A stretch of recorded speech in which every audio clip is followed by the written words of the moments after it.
ತಿಳಿಸ್ತಾರೆ, ಮಧುರಾದ ಮಕ್ಕಳೇ, ತಂದೆ ಬಂದಿದ್ದರೆ ತಮ್ಮ ಮಕ್ಕಳಿಗೆ ಅವಿನಾಶಿ ಜ್ಞಾನ ರತ್ನಗಳಿಂದ ಜೋಳಿಗೆಯನ್ನು ತುಂಬಿಸೋಕ್ಕೋಸ್ಕರ. ಏ ಏಕೆ ಜ್ಞಾನ ರತ್ನ ಲಾಖೋ ರೂಪಾಯಿಯೋ ಕಾ ಹೈ. ಈ ಒಂದೊಂದು ಜ್ಞಾನ ರತ್ನ ಲಕ್ಷಾಂತರ ರೂಪಾಯಿದಾಗಿದೆ. ಪ್ರಶ್ನೆ ಆಗಿದೆ, ಗುಪ್ತ ದಾನ ಕಾ ಇತನಾ ಅಧಿಕ ಮಹತ್ವ ಕ್ಯೂ ಹೈ. ಗುಪ್ತ ದಾನಕ್ಕೆ ಇಷ್ಟೊಂದು ಮಹತ್ವ ಯಾಕಿದೆ?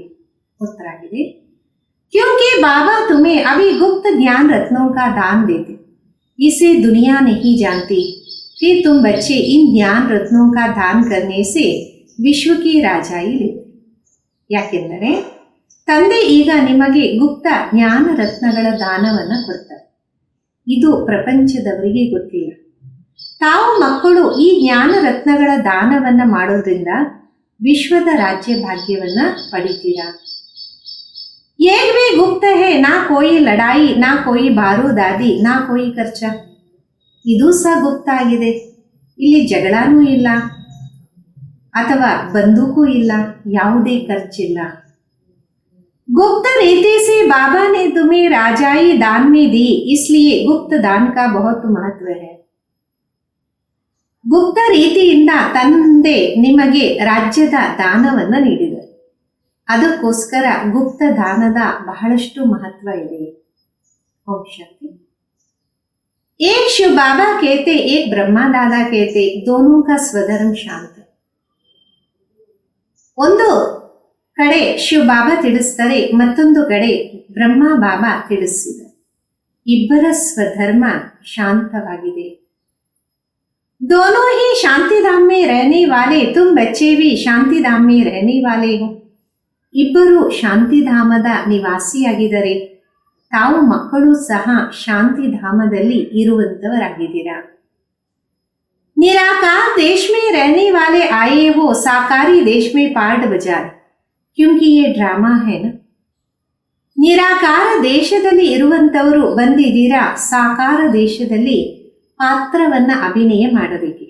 ಯಾಕೆಂದರೆ ಇದು ಡ್ರಾಮಾ ಆಗಿದೆ ಅಲ್ಲ.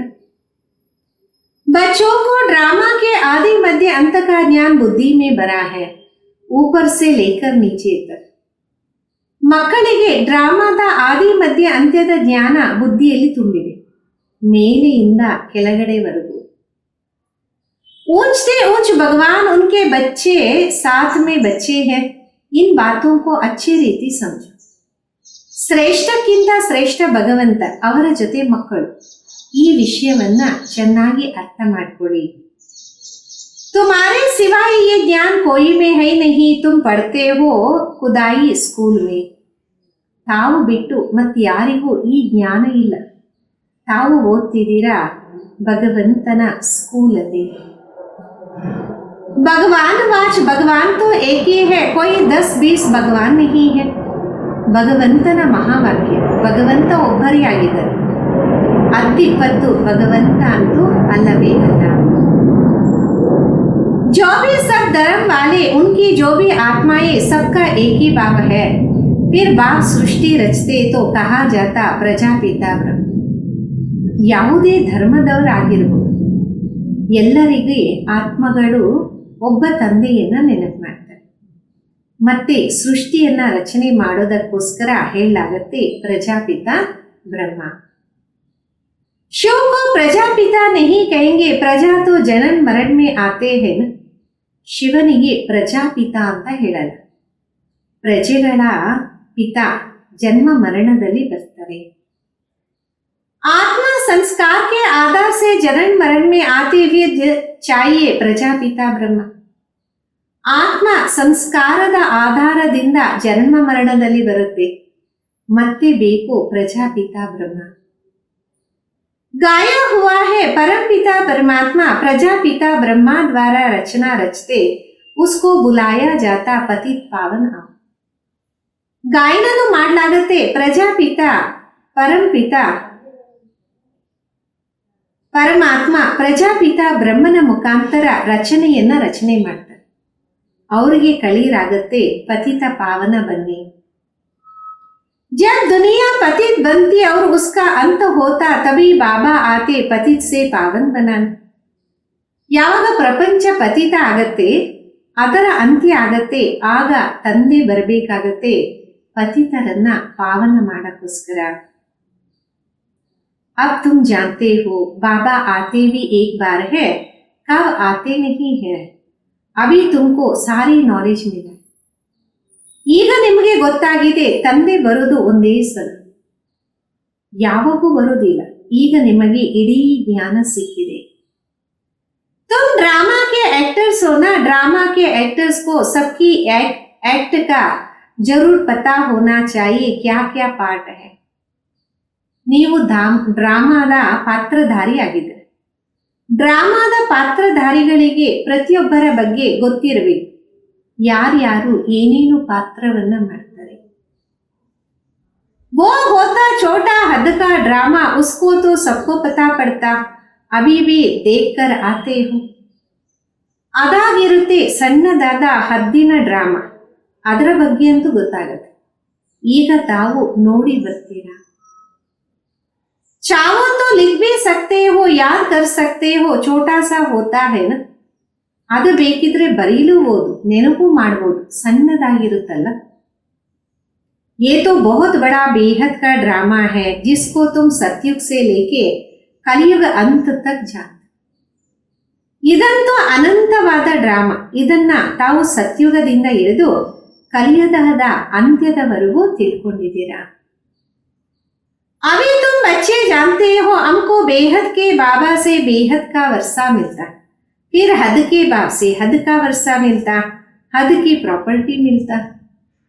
ಈಗ ಮಕ್ಕಳಿಗೆ ಗೊತ್ತಾಗಿದೆ ನಮಗೆ ಅನಂತವಾದ ತಂದೆಯಿಂದ ಅನಂತವಾದ ಆಸ್ತಿ ಸಿಗತ್ತೆ, ಮತ್ತೆ ಹದ್ದಿನ ತಂದೆಯಿಂದ ಹದ್ದಿನ ಆಸ್ತಿ ಸಿಗತ್ತೆ, ಹದ್ದಿನ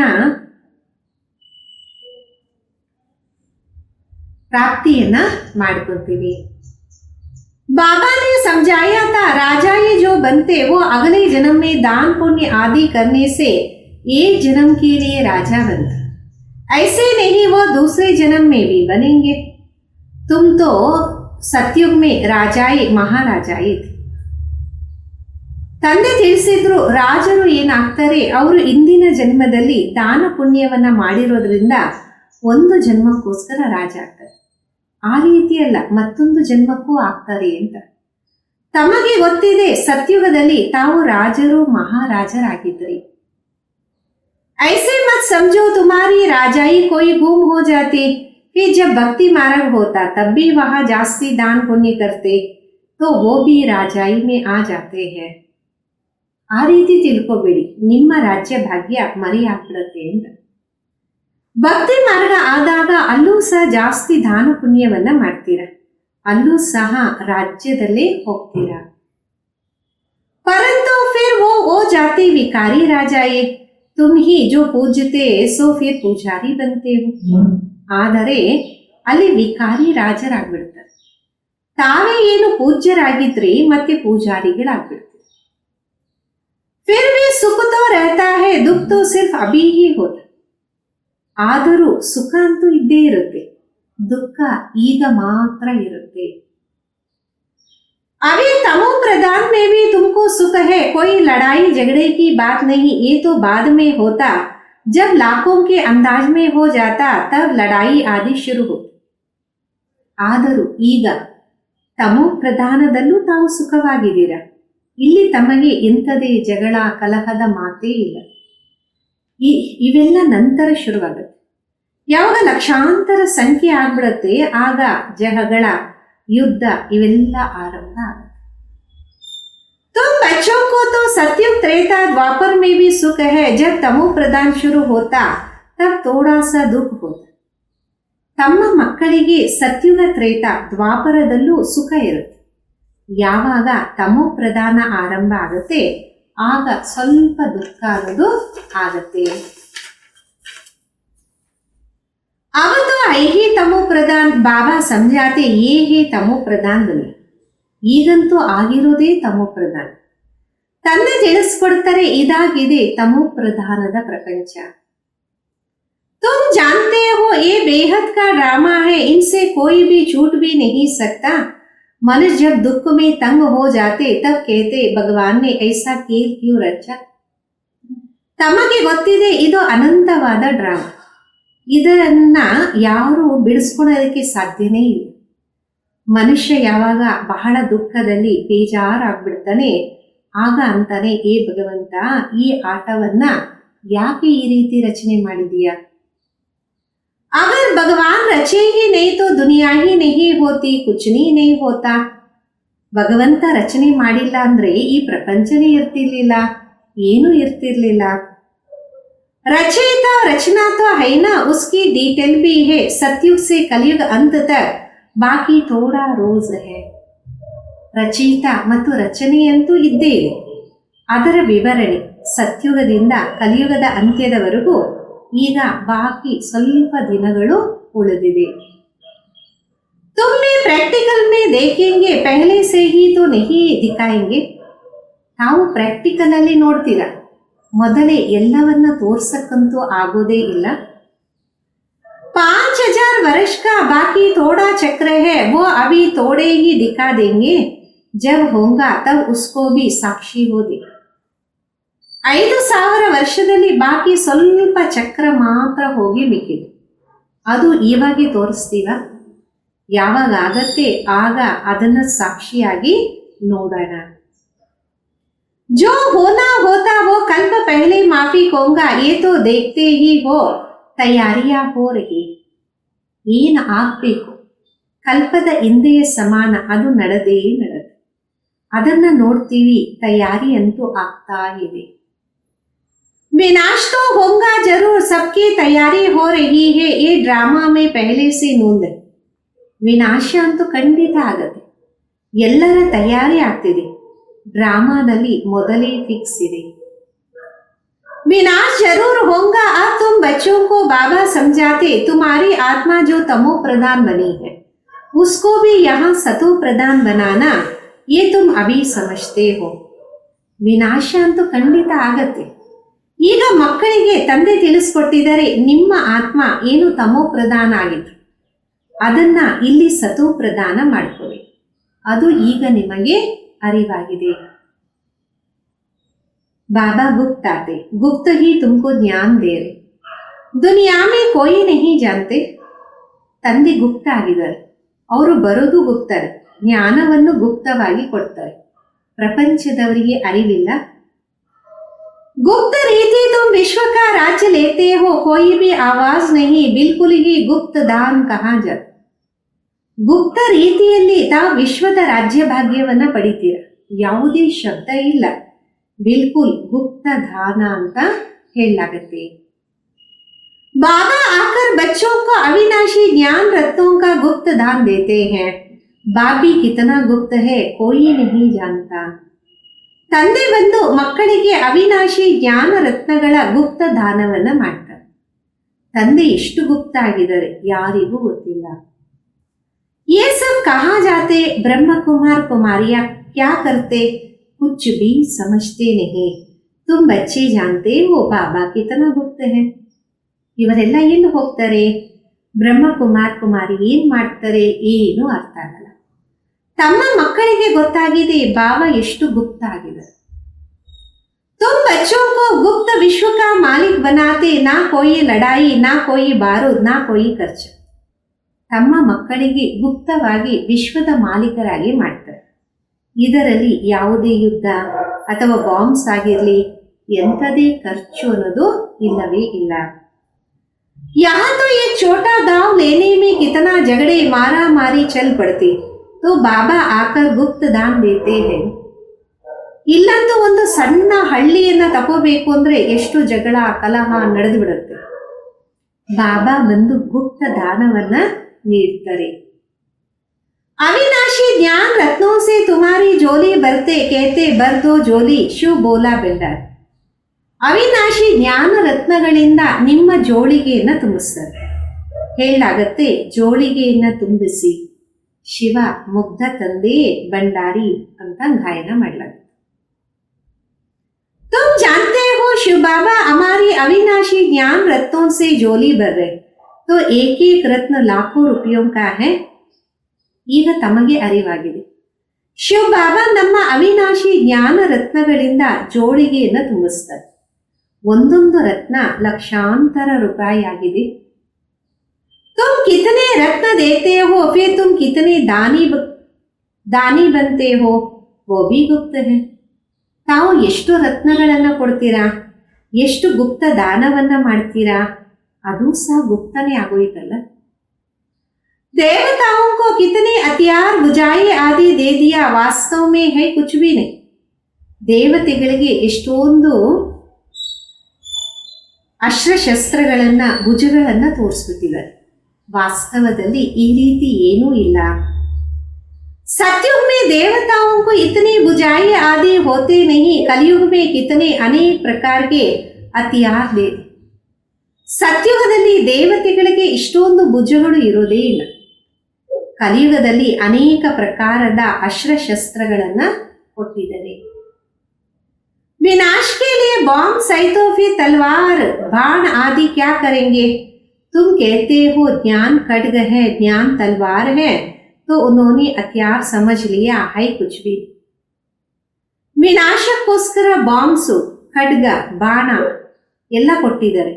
ಇದೆಲ್ಲ ಅವ್ರು ಏನ್ ಮಾಡ್ಕೊಂತಾರೆ, ತಾವಂತೀರ ಜ್ಞಾನ ಖಡ್ಗ ಆಗಿದೆ, ಜ್ಞಾನ ನಮ್ಮ ರಕ್ಷಣೆ ಆಗಿದೆ ಅಂತ ಅವರು ಸ್ಥೂಲವಾಗಿ ಅರ್ಥ ಮಾಡ್ಕೊಂಡ್ಬಿಟ್ಟಿದ್ದಾರೆ. ಅಲ್ಲಿ ಏನೂ ಇಲ್ಲ. तुमको तो गुप्त दान मिलता, तुम फिर सबको गुप्त दान देते. ತಮಗಂತೂ ಗುಪ್ತ ದಾನ ಸಿಗತ್ತೆ, ಮತ್ತೆ ತಾವು ಎಲ್ಲರಿಗೆ ಗುಪ್ತ ದಾನವನ್ನ ನೀಡ್ತೀರಾ.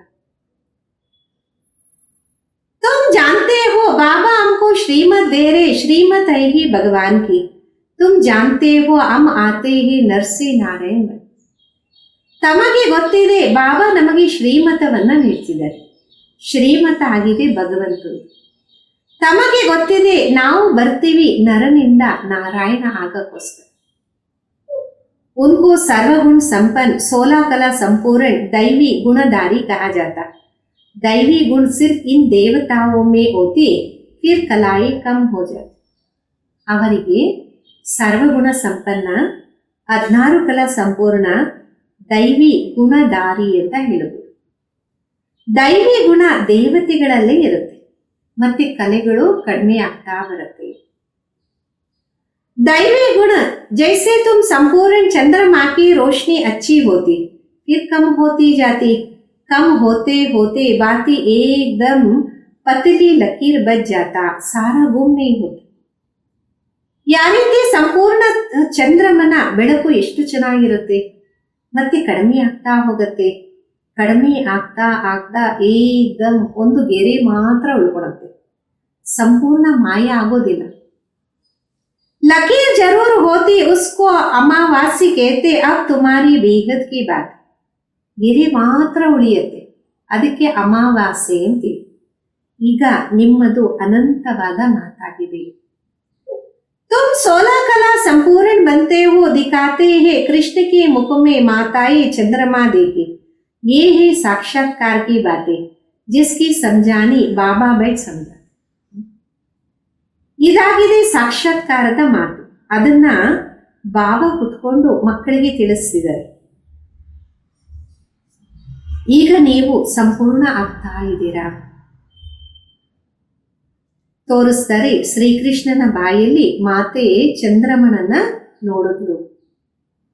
माया का संपूर्ण ग्रहण लगा हुआ, बाकी जाकर लकीर बचती सीधी उतरते आए. ಈಗ ಮಾಯೆಯ ಸಂಪೂರ್ಣ ಗ್ರಹಣ ಇಟ್ಕೊಂಡಿದೆ, ಬಾಕಿ ಒಂದು ಗೆರೆ ಮಿಕ್ಕತ್ತೆ, ಮತ್ತೆ ಮೆಟ್ಲು ಇಳಿತಾ ಬರ್ತೀರಾ. सबको सीढ़ी उतरना तभी तो फिर सबको वापस जाना पड़े. तुम तो अभी थोड़े हो, ऐसे ऐसे ವೃದ್ಧಿ होंगे.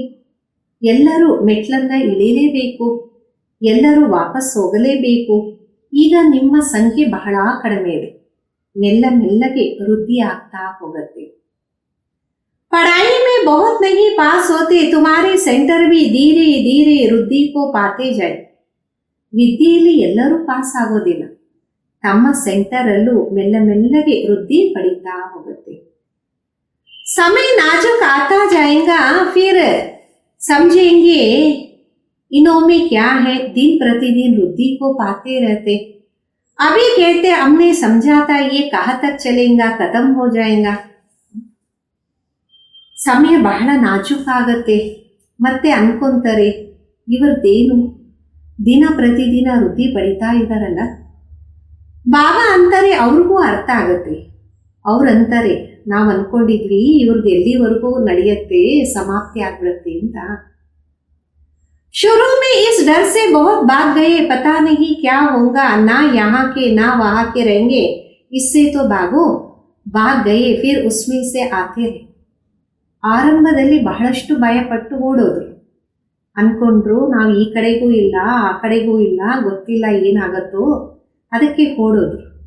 ಓಡೋದವರಲ್ಲೂ ಸಹ ಕೆಲವರು ಈಗ ಬರ್ತಾ ಹೋಗ್ತಾರೆ. बाबा कितना सहज रीति बैठ समझाते, इन अबलाओं अहिल्याओं को कोई तकलीफ नहीं देते. ತಂದೆ ಎಷ್ಟು ಸಹಜವಾಗಿ ಮಾಡಿ ತಿಳಿಸಿದ್ದಾರೆ. ಬಲಹೀನರು, ಶಕ್ತಿಹೀನರು ಯಾರಿಗೂ ಭಾವಶ್ರಮ ಅಂತೂ ಕೊಡೋದೇ ಇಲ್ಲ. उनका भी उद्धार होना है, कहते बाबा हम तो कुछ पढ़ी लिखी नहीं है. ಅವರ ಉದ್ಧಾರನೂ ಆಗ್ಬೇಕಲ್ಲ. ತಂದೆಗೆ ಅಂತಾರೆ, ತಂದೆ ನಾವಂತೂ ಓದು ಬರಹಣಿಗೆ ಮಾಡಿಕೊಂಡಿಲ್ಲ. बाबा कहते कुछ नहीं पढ़ी हो तो बहुत अच्छा, ಶಾಸ್ತ್ರ ಆದಿ जो पढ़े हो वो सब कुछ भूल जाओ. ತಂದೆ ಅಂತಾರೆ, ಏನು ಓದಿಲ್ಲ ಅಂದ್ರೆ ಬಹಳ ಒಳ್ಳೆಯದು, ಶಾಸ್ತ್ರಗಳೆಲ್ಲ ಓದಿದ್ರೆ ಅದನ್ನ ಮರ್ತೋಗಿ. मैं कुछ ಜಾಸ್ತಿ पढ़ाता नहीं, सिर्फ कहता हूँ मुझको याद करो तो फिर बादशाही तुम्हारी. ನಾನಂತೂ ಜಾಸ್ತಿ ನಿಮ್ಗೆ ಓದಿಸೋದಿಲ್ಲ, ಇಷ್ಟೇ ತಿಳಿಸ್ತೀನಿ, ನನ್ನನ್ನು ನೆನಪು ಮಾಡಿ ಆಗ ರಾಜ್ಯ ಭಾಗ್ಯ ತಮ್ಮದಾಗಿದೆ. बस तुम्हारा बेड़ा पार हो जाएगा, बच्चा पैदा हुआ और कहेंगे बाबा. ನಿಮ್ಮ ಜೀವನದ ದೋಣಿ ಪಾರು ಸೇರತ್ತೆ, ಮಗು ಜನ್ಮವನ್ನ ಪಡೆಯುತ್ತೆ, ಹೇಳತ್ತೆ ತಂದೆ. बस वर्षे का हकदार बन जाते, यहाँ भी तुम हकदार बनते. ಆಸ್ತಿಗೆ ಅಧಿಕಾರಿ ಆಗ್ಬಿಡುತ್ತೆ, ತಾವು ಸಹ ಇಲ್ಲಿ ಅಧಿಕಾರಿ ಆಗ್ತೀರಿ. बाप दादा को याद किया और राजधानी तुम्हारी, इसलिए गाया हुआ है सेकंड में जीवन मुक्ति. साहूकार लोगों का है पिछाड़ी का पाठ. ಬಾಪ್ ದಾದವರ ನೆನಪು ಮಾಡಿದ್ರು, ರಾಜಧಾನಿ ನಿಮ್ಮದಾಗತ್ತೆ, ಅದಕ್ಕೆ ಗಾಯನ ಇದೆ ಸೆಕೆಂಡಿನಲ್ಲಿ ಜೀವನ್ ಮುಕ್ತಿ. ಧನವಂತರು ಅಂತ್ಯದಲ್ಲಿ ಪಾತ್ರವನ್ನ ಅಭಿನಯ ಮಾಡ್ತಾರೆ. पहले गरीबों की बारी है, तुम्हारे पास आपे ही आएंगे. ಮೊಟ್ಟ ಮೊದಲು ಬಡವರದೇ ನಂಬರ್ ಇರುತ್ತೆ, ತಮ್ಮ ಹತ್ರ ಅಂತ್ಯದಲ್ಲಿ ಧನವಂತರು ಬರ್ತಾರೆ. दलितों का भी उद्धार होना है, बीलिनियों का भी गायन है ना. ದಲಿತರ ಉದ್ಧಾರನೂ ಆಗ್ಬೇಕು, ಮತ್ತೆ ಕಾಡಿನ ಜನರ ಗಾಯನನೂ ಇದೆ ಅಲ್ಲ. कहते हैं राम ने बीलनी के बेर गाए, वास्तव में राम भी नहीं, शिव बाबा भी नहीं. हाँ हो सकता है इस ब्रह्मा को खाना पड़े. ಅಂತಾರೆ, ರಾಮನಿಗೆ ಬೀಳನಿಯಿಂದ ಬೇರನ್ನ ತಿನ್ಬೇಕಾಯ್ತು ಅಂತ. ವಾಸ್ತವದಲ್ಲಿ ಈ ರಾಮನೂ ಅಲ್ಲ, ಆ ರಾಮನೂ ಇಲ್ಲ. ಈ ರೀತಿ ಆಗ್ಬೋದು, ಬ್ರಹ್ಮ ಬಾಬಾ ತಿನ್ಬೇಕಾಗುತ್ತೆ. बीलनी आदि आएंगे, समझो टोली आदि ले आए तो इनकार कैसे कर सकते. ಕಾಡು ಜನನೂ ಬರ್ತಾರೆ, ತಿಳ್ಕೊಳ್ಳಿ ಟೋಲಿ ತರ್ತಾರೆ, ಅವಾಗ ಬೇಡ ಅಂತ ಹೆಂಗೆ ಹೇಳಕ್ ಸಾಧ್ಯ. बीलनी गणिकाई ले आएंगी तो तुम भी खाएंगे. शिव बाबा कहते मैं तो नहीं खाता हूं, मैं तो अभोक्ता हूं, तुम्हारे पास आएंगे सभी. ಕಾಡಿನ ಜನ ಮತ್ತೆ ಬಡವರು ಬರ್ತಾರೆ, ತಿನ್ಬೇಕಾಗತ್ತೆ, ತಾವು ತಿನ್ಬೇಕಾಗತ್ತೆ. ಶಿವ ಬಾಬಾ ಅಂತಾರೆ, ನಾನಂತೂ ತಿನ್ನೋದಿಲ್ಲ, ನಾನಂತೂ ಅಭೋಕ್ತ, ತಮ್ಮ ಹತ್ರನೇ ಬರ್ತಾರಲ್ಲ. गवर्नमेंट में मदद करेंगे, इन्हों को उठाओ, तुम भी ऑटोमेटिक प्रेरणा होगी. ಗೌರ್ಮೆಂಟು ಸಹಯೋಗವನ್ನ ಕೊಡತ್ತೆ ಅಂತಾರೆ, ಇವರನ್ನ ಮೇಲೆ ಎತ್ತಿ ಆಟೋಮೆಟಿಕ್ ಪ್ರೇರಣೆ ಅಂತೂ ಬಂದೇ ಬರುತ್ತೆ. बाबा गरीब निवास है तो हम भी गरीबों को समझाए, बीलनियों से भी निकलेंगे. ಬಾಬೂರು ಬಡವರ ಬಂಧು ಅಂದಮೇಲೆ ಬಡವರಿಗೆ ತಿಳಿಸಲಾಗತ್ತೆ, ಅಂದ್ರೆ ಕಾಡಿನ ಜನನೂ ಬರ್ತಾರೆ. इतना बड़ा झाड़ है, इनमें एक भी देवी देवता धर्म का नहीं रहा और सब धर्म में कन्वर्ट हो. ಇಷ್ಟೊಂದು ದೊಡ್ಡ ವೃಕ್ಷ ಇದೆ, ಇದರಲ್ಲಿ ಒಬ್ಬರೂ ಸಹ ದೇವಿ ದೇವತಾ ಧರ್ಮದವರು ಮಿಕ್ಕಿಲ್ಲ, ಎಲ್ಲರೂ ಬೇರೆ ಧರ್ಮದಲ್ಲಿ ಕನ್ವರ್ಟ್ ಆಗಿದ್ದಾರೆ, ಅಂದ್ರೆ ಪರಿವರ್ತನೆ ಆಗಿದ್ದಾರೆ. अब बाबा कहते जो भक्ति करने वाले उनको समझाओ, तुम देखते हो ಸ್ಯಾಂಪಲಿಂಗ್ ಕೈಸೇ ಲಗ್ತಾ. ಈಗ ತಂದೆ ಹೇಳ್ತಾರೆ, ಯಾರು ಭಕ್ತಿ ಮಾಡ್ತಾರೆ ಅವರಿಗೆ ತಿಳಿಸ್ಬೋದು, ನೋಡಿ ಅಂಟು ಯಾವ ರೀತಿ ಕಟ್ಲಾಗತ್ತೆ. ಬ್ರಾಹ್ಮಣ ಕೈಸೆ ಬಂತೆ, ಜೋ ಸೂರ್ಯವಂಶಿ ಚಂದ್ರವಂಶಿ ದೇವಿ ದೇವತಾ ಬಂತೆ ಹೊಂಗೆ ವಹಿ ಆತೆ ಜಾಯಿಯೇ. ಬ್ರಾಹ್ಮಣರು ಹೆಂಗ್ ತಯಾರಾಗ್ತಾರೆ, ಯಾರು ಸೂರ್ಯವಂಶಿ ಚಂದ್ರವಂಶಿ ದೇವತೆಗಳಾಗಬೇಕೋ ಅವರೇ ಬರ್ತಾ ಹೋಗ್ತಾರೆ. एक बार वे सुना तो स्वर्ग में जरूर आएंगे. बाबा ने ಕಾಶಿ ಕಲ್ವಾಟ್ ಕಾ ಬಿ ಮಿಸಾಲ್ ಸುನ. ಒಂದು ಸಲ ಬಂದರೂ ಸಹ ಸ್ವರ್ಗದಲ್ಲಿ ಬಂದೇ ಬರ್ತಾರೆ. ಬಾಬಾವರು ಕತ್ತಿ ಬಾವಿಯ ಉದಾಹರಣೆಯನ್ನ ನೀಡಿದ್ದಾರೆ. ಶುಭ ಜಾಕರ್ ಬಲಿ ಚढ़ते थे, उनको भी कुछ तो मिलना चाहिए ना, तुम भी बलि चढ़ते हो. ಶಿವನ ಮೇಲೆ ಹೋಗಿ ಬಲಿ ಆಗ್ತಾರೆ, ಅವರಿಗೂ ಏನಾದ್ರೂ ಸಿಗಬೇಕಲ್ಲ, ತಾವೂ ಸಹ ಬಲಿ ಆಗ್ತೀರಾ. पुरुषार्थ करते हो राजाई के लिए, भक्ति मार्ग में राजाई तो होता नहीं. ಪುರುಷಾರ್ಥವನ್ನ ಮಾಡ್ತೀರಾ ರಾಜ್ಯ ಭಾಗ್ಯಕ್ಕೋಸ್ಕರ, ಭಕ್ತಿ ಮಾರ್ಗದಲ್ಲಿ ರಾಜ್ಯ ಭಾಗ್ಯದ ಮಾತೇ ಇರೋದಿಲ್ಲ. वापस कोई भी जा नहीं सकते तो क्या होता, उसके जो पाप किए उसकी सजा भोग चुक्त कर देते. ವಾಪಸ್ ಅಂತೂ ಯಾರೂ ಹೋಗಕ್ ಸಾಧ್ಯ ಇಲ್ಲ, ಮತ್ತೇನಾಗತ್ತೆ, ಪಾಪ ಏನ್ ಮಾಡಿದರೆ ಅದರ ಶಿಕ್ಷೆಯನ್ನ ಚುಕ್ತ ಮಾಡ್ತಾ ಹೋಗ್ತಾರೆ. फिर नए सिर जन्म होता, नए सिर पाप शुरू हो जाती है, बाकी रहना तो सबको यहाँ है ना. ಮತ್ತೆ ಹೊಸ ಜನ್ಮ ಆರಂಭ ಆಗತ್ತೆ, ಹೊಸ ಪಾಪಗಳು ಆರಂಭ ಆಗ್ಬಿಡತ್ತೆ, ಬಾಕಿ ಎಲ್ಲರೂ ಇಲ್ಲೇ ಇರಬೇಕಾಗತ್ತಲ್ಲ. नंबर 1 में तुम्हें हो, तुम्हें 84 जन्म भोगते हो, सबको सतो रजो तमो में आना. ನಂಬರ್ 1 ತಾವಿದ್ದೀರಾ, ತಾವೇ 84 ಜನ್ಮವನ್ನ ಅನುಭವ ಮಾಡ್ತೀರಾ. ಎಲ್ಲರೂ ಸತೋ ರಜೋ ತಮೋದಲ್ಲಿ ಬರಲೇಬೇಕು. बाबा कहते इस समय सारे मनुष्य सृष्टि का जाट जड़ीबूट हो गया. मनुष्य तो बिल्कुल घोर अंधेरे में कुंभकर्ण की नींद में सोए हैं. ತಂದೆ ತಿಳಿಸ್ತಾರೆ, ಈ ಸಮಯದಲ್ಲಂತೂ ಇಡೀ ಮಾನವನ ಸೃಷ್ಟಿ ಶೀತಲಾವಸ್ಥೆಯನ್ನು ತಲುಪಿದೆ. ಮನುಷ್ಯ ಬಿಲ್ಕುಲ್ ಘೋರ ಅಂಧಕಾರದಲ್ಲಿ ಕುಂಭಕರ್ಣನ ನಿದ್ದೆಯಲ್ಲಿ ನಿದ್ದೆ ಮಾಡ್ತಿದ್ದಾನೆ. ये कुंभकर्ण नहीं अनेक है, तुम कितना भी समझाते सुनते ही नहीं. ಒಬ್ಬ ಕುಂಭಕರ್ಣ ಅಲ್ಲ, ಅನೇಕ ಇದ್ದಾರೆ. ತಾವು ಏನೆಲ್ಲ ತಿಳಿಸ್ತೀರಾ ಅವರು ಕೇಳೋದೇ ಇಲ್ಲ. जिनका पाठ है वो पुरुषार्थ करते, वही माता पिता के दिल पर चढ़ते, तख्त नशिंदे वही बनेंगे. ಯಾರ ಪಾತ್ರ ಇರುತ್ತೆ ಅವರೇ ಪುರುಷಾರ್ಥವನ್ನ ಮಾಡ್ತಾರೆ, ಅವರೇ ತಂದೆ ತಾಯಿಯ ಹೃದಯದಲ್ಲಿ ಕುತ್ಕೊಂತಾರೆ, ಸಿಂಹಾಸನದಲ್ಲಿ ಅವರೇ ಕುತ್ಕೊಂತಾರೆ. कितनी बच्चियां पूछती है बाबा बच्चों को डराना पड़ता. बाबा कहते इनका इतना कुछ भी नहीं है, तुम पुकारते हो हम पतितों को आकर पावन बना. ಎಷ್ಟೋ ಜನ ಮಕ್ಕಳು ಕೇಳ್ತಾರೆ, ಬಾಬಾ ಮಕ್ಕಳಿಗೆ ಭಯ ಪಡಿಸ್ಬೇಕಾಗತ್ತೆ. ತಂದೆ ಅಂತಾರೆ ಇಲ್ಲಂತೂ ಏನೂ ಇಲ್ಲ, ತಾವೇ ಕರೀತಾ ಬಂದ್ರೆ ಪತಿತರನ್ನ ಪಾವನ ಮಾಡಕ್ಕೆ ಬನ್ನಿ. बाबा भी कहते काम महाशत्रु ऐसे नहीं कहा जाता, क्रोध शत्रु है. ತಂದೆ ತಿಳಿಸ್ತಾರೆ, ಕಾಮ ಮಹಾಶತ್ರು ಅಂತೆ, ಈ ರೀತಿ ಎಂದು ಹೇಳೋದಿಲ್ಲ, ಕ್ರೋಧ ಶತ್ರು ಆಗಿದೆ. माताओं में इतना नहीं होता, पुरुष बहुत लड़ाई करते, अब बाबा ने तुम माताओं को आगे किया वंदे मातरम. ಮಾತೆಯರಲ್ಲಿ ಅಷ್ಟೊಂದು ವಿಕಾರ ಇರೋದಿಲ್ಲ, ಪುರುಷ ಬಹಳಷ್ಟು ಜಗಳ ಮಾಡ್ತಾನೆ. ಈಗ ತಂದೆ ಮಾತೆಯರನ್ನ ಮುಂದೆ ಇಟ್ಟಿದ್ದಾರೆ ಅಂತಾರೆ ವಂದೇ ಮಾತರಂ. नहीं तो माताओं को कहते हैं तुम्हारा पति गुरु ईश्वर है, उनकी मत पर चलना, ಅತಿ ಆಲ ಬಾಂದ್ ಫಿರ್ ಫಟ್ ಸೆ ಪತಿ ಬನೆ. ಇಲ್ಲ ಅಂದ್ರೆ ಮಾತೆಯರಿಗೆ ತಿಳಿಸಲಾಗತ್ತೆ, ನಿಮ್ಮ ಪತಿನೇ ಈಶ್ವರ, ಅವರ ಮತದಂತೆ ನಡೀತಾ ಇರಿ. ಕಂಕಣವನ್ನ ಕಟ್ಟಿ ಮತ್ತೆ ಪತಿತರಾಗಿ ಮಾಡಿಬಿಡುತ್ತಾರೆ. ये ईश्वर मिलता उनको है, अभी राम राज्य स्थापन होता, बाकी सब मर जाए.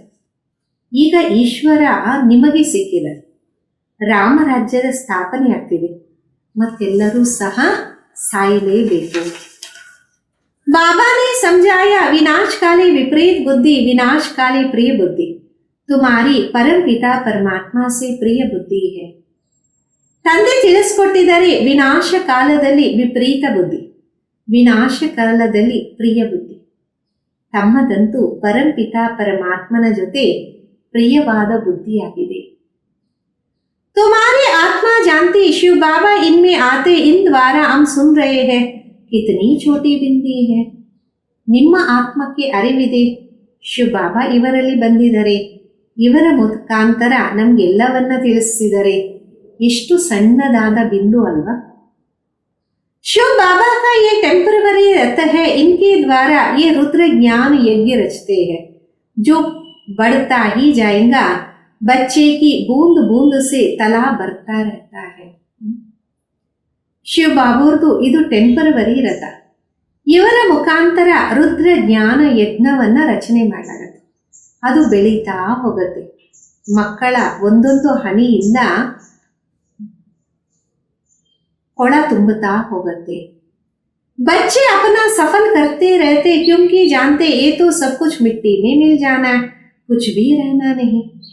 ಮಕ್ಕಳು ಸಫಲ ಮಾಡ್ತಾ ಹೋಗ್ತಾರೆ, ಯಾಕೆಂದರೆ ಗೊತ್ತಿದೆ ಇದೆಲ್ಲ ಮಣ್ಣಲ್ಲಿ ಸೇರತ್ತೆ, ಏನು ಇರುವಂಗೆ ಇಲ್ಲವೇ ಇಲ್ಲ. ಇತನಾ ತೋ ಸಫಲ ಹೋ ಜಾಯಿ ಸುಧಾಮಾ ಕಾ ತೋ ಮಿಸಾಲ್ ಹೈ. ಇಷ್ಟಾದ್ರೂ ಸಫಲ ಆಗ್ಬಿಡ್ಲಿ, ಸುಧಾಮನ ಉದಾಹರಣೆಯಾಗಿದೆ ಅಲ್ಲ. बच्चियां बाबा के पास चावल मुट्ठी व 6-8 रुपया बेच देती. वाह बच्ची, बाबा तो गरीब निवाज है. ಮಕ್ಕಳು ತಂದೆಗೆ ಒಂದು ಹಿಡಿ ಅಕ್ಕಿಯನ್ನ ಅಥವಾ 6-8 ನಯಾ ಪೈಸೆ ಕಳಿಸ್ಬಿಡ್ತಾರೆ. ಬಾಬಾ ಅಂತಾರೆ, ವಾ ನನ್ನ ಮಗು, ತಂದೆ ಬಡವರ ನಿವಾಸಿಯಾಗಿದ್ದಾರೆ. ये सब ड्रामा में नोंद है, फिर भी होगा बांध दे लिया है. ಬಾಬಾ ಕೇತೆ ಭಾಗ್ಯಶಾಲಿ ಹೋ, ಶಿವ ಬಾಬಾ ಕಾ ರಥ ತೋ ಮಿಲಾನ. ಇದೆಲ್ಲ ಡ್ರಾಮಾದಲ್ಲಿ ಫಿಕ್ಸ್ ಇದೆ, ಮತ್ತೆ ನಡೆಯುತ್ತೆ, ಬಂಧನದಲ್ಲಿ ಇದಾರಲ್ಲ. ತಂದೆ ಅಂದರೆ ತಾವು ಭಾಗ್ಯಶಾಲಿ, ಶಿವ ಬಾಬಾವರ ರಥ ಅಂತೂ ಸಿಕ್ತಲ್ಲ. एक दिन आएगा सब आर्य समाजी आदि आएंगे जाएंगे कहाँ, ಮುಕ್ತಿ ಜೀವನ್ ಮುಕ್ತಿ ಅಟ್ಟಿ ತೋ ಏಕಿ ಹೈ. ಆ ರೀತಿ ಒಂದು ದಿನ ಬರುತ್ತೆ, ಆರ್ಯ ಸಮಾಜಿ ಎಲ್ಲರೂ ಬರುತ್ತಾರೆ. ಎಲ್ಲಿಗೆ ಹೋಗ್ಬೇಕು?